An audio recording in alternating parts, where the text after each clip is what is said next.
మిమ్మల్ని అందరినీ కూడా కల్పిస్తాం. మిమ్మల్ని నేను కోరేది ఒకటే, 5 ఏళ్లు గత 5 ఏళ్లు ఆనాడు 5 ఏళ్ల కింద చేసిన తప్పుకు ఇవాళ పార్లమెంట్ సభ్యుడిగా ఒక ఆయన ఉన్నాడు. ఆయన ఏం మాట్లాడుతారో ఆయనకే తెలియాలి, మనకైతే అర్థం కాదు.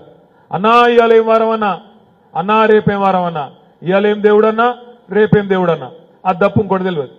పార్లమెంట్ మెంబర్ అంటూ ఏం చేయాలన్నా, పోవాలి పార్లమెంట్లో. ఇగో మా కరీంనగర్ పార్లమెంటుకు ఒక కొత్త విద్యా సంస్థ కావాలి, ఒక మెడికల్ కాలేజ్ కావాలి, మాకు ఒక దవాఖాన కావాలి, మాకు నేషనల్ హైవే కావాలి, మాకు రైల్వే లైన్ గతంలో కేసీఆర్ మంజూరు చేయించింది జల్దీ కావాలి అని అడగాలి.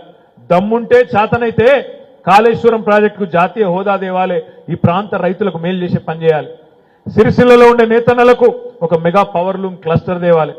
మరి నేను ఇప్పుడు చెప్పిన దానిలో ఒక్క పనిన చేసిండా బండి సంజయ్ అంటే? ఆయన ఏం బీకిండా 5 ఏళ్ళు?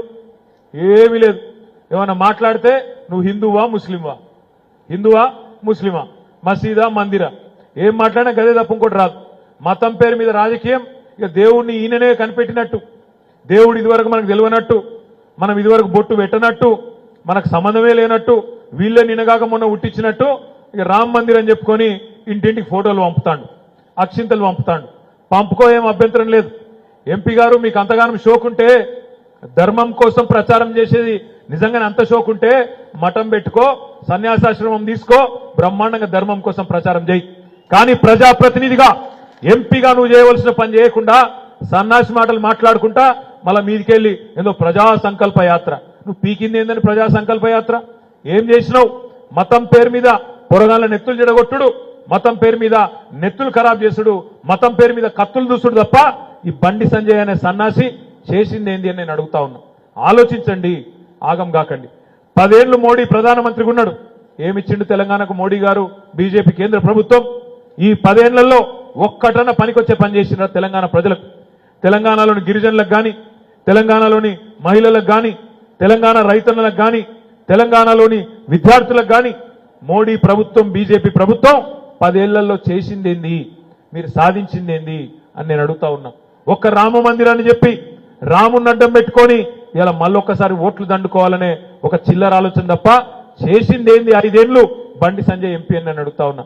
నీకు దమ్ముంటే బండి సంజయ్ గారు 10 ఏళ్ల మోడీ ప్రభుత్వంలో మొదటి 5 ఏళ్లు వినోద్ కుమార్ గారు కరీంనగర్ ఎంపీగా ఉన్నాడు. తర్వాత 5 ఏళ్లు నువ్వు ఎంపీగా ఉన్నావు. నువ్వు చర్చకు రా, బహిరంగ చర్చకు ముస్తాబాద్ లో పెడతామా, గంభీరావుపేటలో పెడదామా, తంగెళ్లపల్లిలో పెడదామా, సిరిసిల్లలో పెడదామా, ఈ కరీంనగర్ పార్లమెంట్ నియోజకవర్గంలో ఎక్కడైనా సిద్ధం.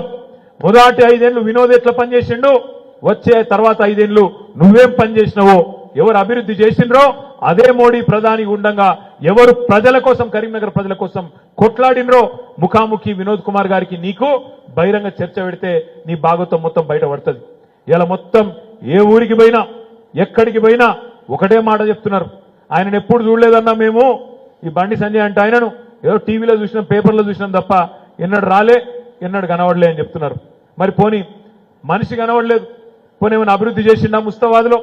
ఎక్కడైనా ఒక రూపాయి ఇచ్చిండా? ఏదైనా వర్గానికి, ఏదైనా సమాజానికి ఎవరికైనా కనీసం ఒక రూపాయి పనిచేసిండా? ఏదీ లేదు. కనీసం ఒక గుడి తెచ్చిండా, ఒక గుడి కట్టిండా, ఒక బడి తెచ్చిండా? ఏదీ లేదు. ఇవాళ వినోద్కి ఎందుకు ఓటేయాలి, బీఆర్ఎస్కి ఎందుకు ఓటేయాలని ముస్తాబాద్లో ఎవరైనా అడిగితే, బడి కాడికి పోతే ముస్తాబాద్ బడి ఎంత అందంగా అయిందో అది సమాధానం చెప్తుంది. చెరువు కాడికి పోతే మత్తడి దుంకించిన చెరువు ముస్తాబాద్ చెరువు, ఆ చెరువు సమాధానం చెప్తుంది. ముస్తాబాద్ మండలంలో ఏ గ్రామానికి పోయినా మనం దవ్వించిన కాలువలు సమాధానం చెప్తాయి. ఇట్లా చెప్తూ పోతే ఎన్నో పనులు, బ్రహ్మాండమైన డెవలప్మెంట్, బ్రహ్మాండమైన రోడ్లు, బ్రహ్మాండమైన మీడియన్లు, బ్రహ్మాండంగా గ్రామ గ్రామాన మనం కట్టిన పల్లె ప్రకృతి వనాలు, మనం కట్టిన డంపింగ్ యార్డులు, నర్సరీలు, 1-2 కాదు, ప్రతి గ్రామంలో మనం చేసిన పని ఇలా ఎందుకు ఓటేయాలి? ఈ బీఆర్ఎస్ పార్టీకి, వినోద్ కుమార్ కంటే 100 పనులు చెప్పొచ్చు. ఎందుకు ఓటేయాలి బండి సంజయ్ కంటే? ఏం చెప్తావు? ఏమీ లేదు, మేమేమే బెబ్బెబ్బే. ఒకటే తెలుసు ఆయనకు, ఏదన్నా చేసి పిల్లల నెత్తి నిండా మతం పేరు మీద విషయం నింపాలి, ఆ మతం పేరు మీద రాజకీయం చెప్పాలి, చెయ్యాలి, 4 ఓట్లు దండుకోవాలి, అవతల పడాలి. నేను మీ అందరినీ ప్రార్థించేది ఒకటే, ఇటు కాంగ్రెస్ కానీ అటు బీజేపీ కానీ ఇద్దరు కూడా ఎవరు గెలిచినా, ఎవరికి ఓటేసినా ఢిల్లీలో కేంద్రంలో ఆనాడు మనం చూసినాం, వీళ్ళిద్దరు ఎవరు గెలిచినా మాట్లాడరు. ఢిల్లీ వాళ్ళు ఉసుకో అంటే ఉసుకో, డిస్కో అంటే డిస్కో, కూసోమంటే కూర్చుంటారు, లేవమంటే లేస్తారు తప్ప వీళ్ళకు సొంతంగా వెన్నుముక్కు ఉండదు, మన తరపున మాట్లాడే దమ్ముండదు. ఎన్నటికైనా తెలంగాణ కోసం గట్టిగా మాట్లాడేది కొట్లాడేది ఈ గులాబీ జెండా మాత్రమే అనే మాట నేను మీకు యాద్ చేస్తా ఉన్నా. ఆనాడు ఉద్యమంలో గట్టిగా గర్జించిన, ప్రభుత్వంలో ఉన్నప్పుడు మన కోసం పనిచేసిన, మళ్లీ ప్రతిపక్షంలో కొట్లాడే సత్తా ఉన్నా అది కేవలం కేసీఆర్ దళానికి ఉంటుంది తప్ప ఇంకొకరికి ఉండదనే మాట కూడా నేను విజ్ఞప్తి చేస్తున్నా. మనం కట్టలేదా గుడులు, మనం చేయలేదా దేవుడికి సేవ? యాదాద్రి గుడి కట్టింది ఎవరు? కేసీఆర్ కాదా? కానీ మనం రాజకీయం చేసినామా? దేవుడిని అడ్డం పెట్టుకొని ఇంటింటికి ఫోటోలు పంపి యాదగిరిగుట్ట ఫోటోలు మనకు చేయరాదా? కానీ చేయలేము మనం అట్లా. ఎందుకంటే దేవుణ్ణి రాజకీయంగా వాడడం ఎందుకు అక్కర లేదు, మనం చేసిన పని చెప్పుకుందాం అనే ఉద్దేశంతో పోయినాం. అదేవిధంగా 1-2 కాదు, మాకు ఇవాళ ఆశ్చర్యం అనిపిస్తున్నది. రేవంత్ రెడ్డి గారు ఎల్లుండి వస్తున్నాడు సిరిసిల్లకు. 7 తారీఖు నాడు రేవంత్ రెడ్డి గారు వస్తున్నారంట.